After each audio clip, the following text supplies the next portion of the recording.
Hello বন্ধুরা, আমি বিশ্বজিৎ কাঁঠাল। আপনারা দেখছেন বিশ্বজিৎ কাঁঠাল ব্লগস। তো বন্ধুরা, শহরের এই ব্যস্তময় জীবনকে একটু বিরাম দেওয়ার জন্য চলে গিয়েছিলাম বন্ধুদের সাথে বকখালি ভ্রমণ করতে। আমরা গিয়েছিলাম বাসে করে 60-70 জনের মতো। তো পুরো ভিডিওটা দেখুন, বকখালিতে গিয়ে কী করলাম, কেমন কি এনজয় করলাম। পুরো ভিডিওটা দেখুন, আপনারা অনেক কিছু বুঝতে পারবেন।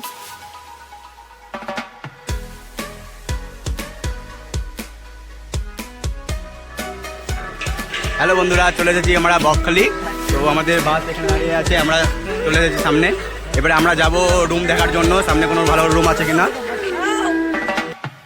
তো বন্ধুরা, সামনে আমরা অনেক বড় বড় হোটেল দেখতে পেয়েছিলাম, কিন্তু আমরা খুঁজছিলাম আমাদের বাজেটের মধ্যে 8 জনে 400-500 টাকার মধ্যে কোনো ভালো হোটেল আছে নাকি। তো আমরা এরকম বড় বড় হোটেল দেখবো না, আমরা সামনে বেরিয়ে গিয়েছিলাম এবং দেখছিলাম কত কমের মধ্যে আমরা হোটেল পেয়ে যাই। তো আমরা একটা দোকানে জিজ্ঞেস করলাম যে সামনে কোনো কম দামি হোটেল আছে নাকি।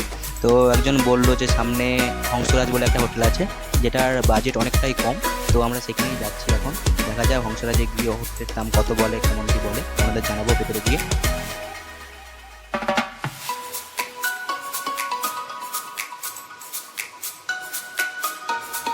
আমরা চলে এসেছি হংসরাজ হোটেলের সামনে। শুনলাম নাকি এটাতে সব থেকে কম রেট। তো প্রথমে হোটেলের রেট ওনারের সাথে দেখা করে নেব।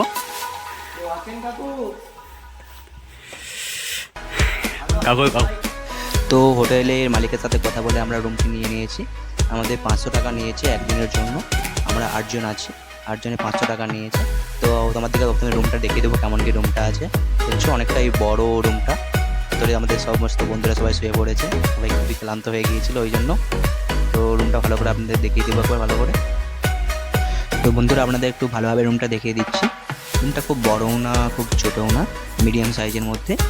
একটি ডবল বেড আছে রুমটার মধ্যে এবং একটি অ্যাটাচ বাথরুম রয়েছে। তো বন্ধুরা, আপনাদের আরেকটা জিনিস জানিয়ে দিই, হোটেল নেওয়ার আগে আপনাদের আধার কার্ড লাগবে। আপনাদের আধার কার্ডটি জমা দিতে হবে এখানে, তবে আপনার রুম পাবেন। এই কথাটি মনে রাখবেন সবাই। তো এটা অ্যাটাচ বাথরুম রয়েছে, ভিতরে একটা বাথরুম রয়েছে, খুবই পরিষ্কার পরিচ্ছন্নই রাখলো।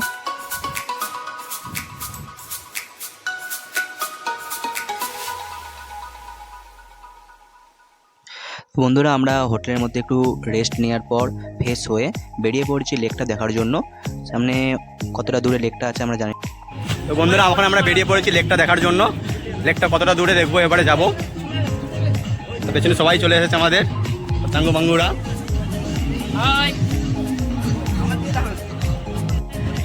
প্রথমে শুরু হচ্ছে সাদা বালি থেকে।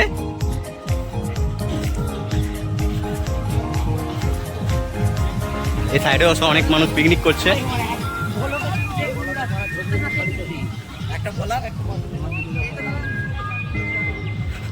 বাড়িতে উঠতে উঠতে পা ব্যথা হয়ে যা মনে হচ্ছে। সমুদ্র কত দূরে এখন আমি ঠিক জানি না।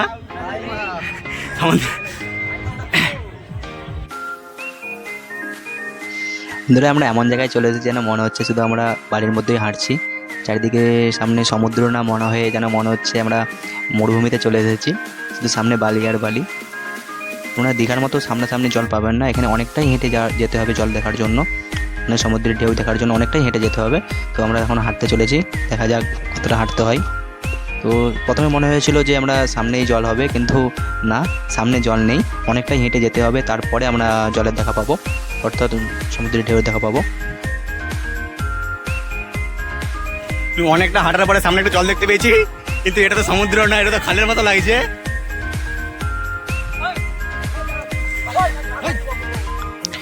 তো বন্ধুরা, প্রায় 5-6 মিনিট হাঁটার পরে আমরা সমুদ্রের ঢেউ দেখতে পেয়েছি। তো আপনারাও এরকমই সেম জিনিস দেখতে পাবেন। আপনাদেরকে 5 থেকে 6 মিনিটের মতো হাঁটতে হবে বালির ওপরে, তারপরে আপনার সমুদ্রের জল দেখতে পাবেন।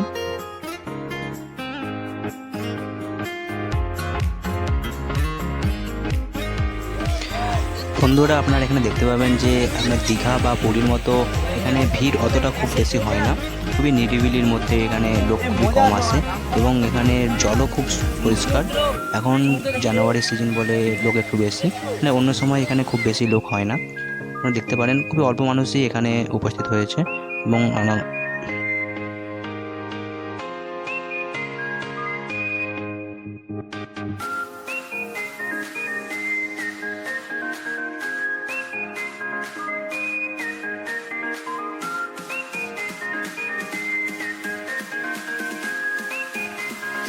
তো সমুদ্র দেখে আমার সব বন্ধুরা খুবই উত্তেজিত হয়ে গেছে স্নান করার জন্য।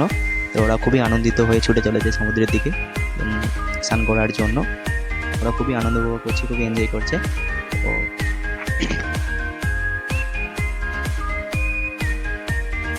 তো আমরা সমুদ্রের জলে নেমে স্নান করে খুবই এনজয় করলাম। তো আমার স্নান কমপ্লিট হয়ে গেছে, বন্ধুরা এখনও স্নান করেছে। তো এবার স্নান করে নেওয়ার পরে আমরা এবারে আমাদের হোটেলের দিকে ফিরে যাব। তো বন্ধুরা আমরা হোটেলে যাওয়ার পর একটু ফ্রেশ হয়ে একটু রেস্ট নেওয়ার পর আমরা বেরিয়ে পড়েছিলাম টোটোয় করে বকখালির যে সাইড সিনগুলো আছে সেগুলো দেখার জন্য।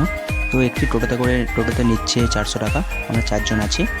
এবং আপনারা যদি 5 জন থাকেন আমরা নিয়ে নেবে, 5 জনের বেশি নেয় না। 400 থেকে 500 টাকার মধ্যে আপনারা টোটোয় করে ঘুরতে যেতে পারবেন বকখালির সেই সাইড সিনগুলো আছে সেগুলো দেখার জন্য।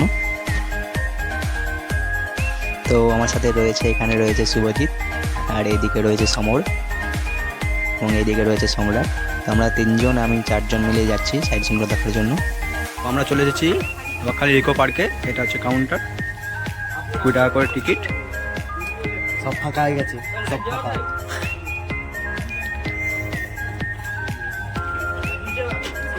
তো আমরা ঢুকে গেছি ইকো পার্কের ভিতরে। সামনে আছে আমাদের ডাইনোসর।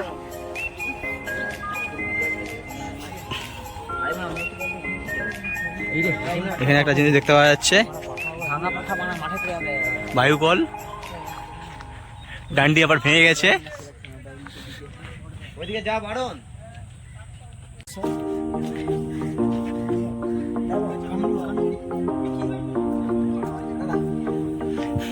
আমাদের শুভ দেখছেন মিকি মাউসের সাথে কেমন করছে। এখানে আছে আমাদের আবার রেডি মিকি মাউস।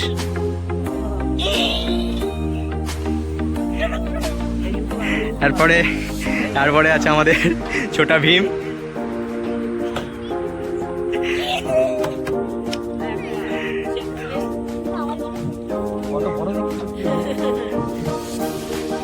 পার্কের মধ্যে আরো দোকান আছে। এদিকে আমাদের আছে পাদলু ম্যান, পাদলুর লম্বা হাত।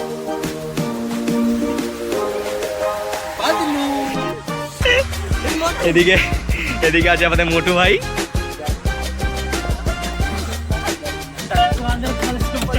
মোটু ভাই হাসছে। তো আরো সিন আছে এখানে, দেখা যাক। দেখছেন আমাদের শুভ কি করছে।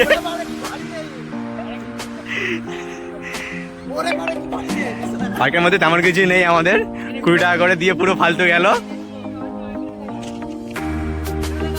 তো গাইস দেখতেই পাচ্ছেন আমাদের বিশ্বজিৎ কাঁঠাল আর সম্রাট বাঙাল, এই দেখুন ঘুরাতে পড়ে যাচ্ছে গাইস। ঘুরাতে দাঁড়াও গাইস, দেখুন দেখতেই পাচ্ছেন বাচ্চাদের খেলনায় কেমন মস্তি করছে এখন। খুবই ভয় পাচ্ছে। দেখুন গাইস, আমাদের বিশ্বজিৎ কাঁঠাল এসছে হাঁসের উপরে চাপতে গাইস।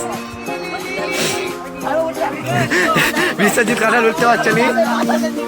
এখানে আমাদের সমর বাঙাল দেখতে পাচ্ছেন গাইস।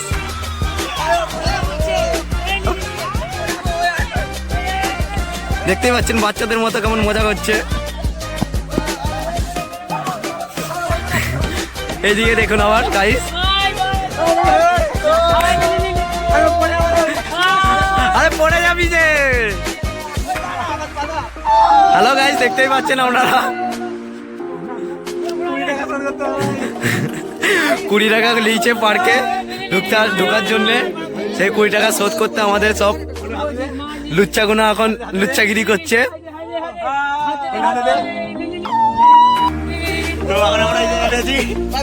ঘুরছে ভাই।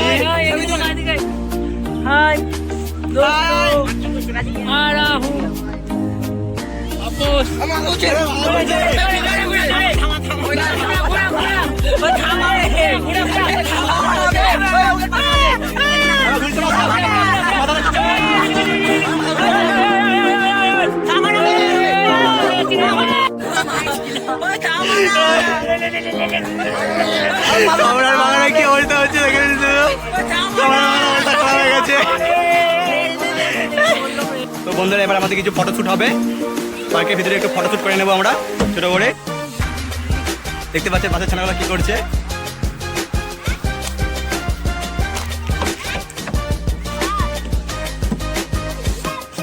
বাচ্চাদের খেলার জিনিসে কি সমস্যা করছে।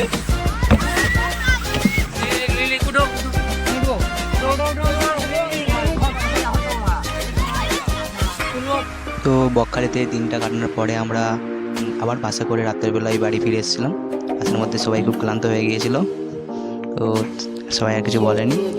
আবার আমরা বাসে করে রাতের মধ্যেই বাড়ি ফিরে এসেছিলাম।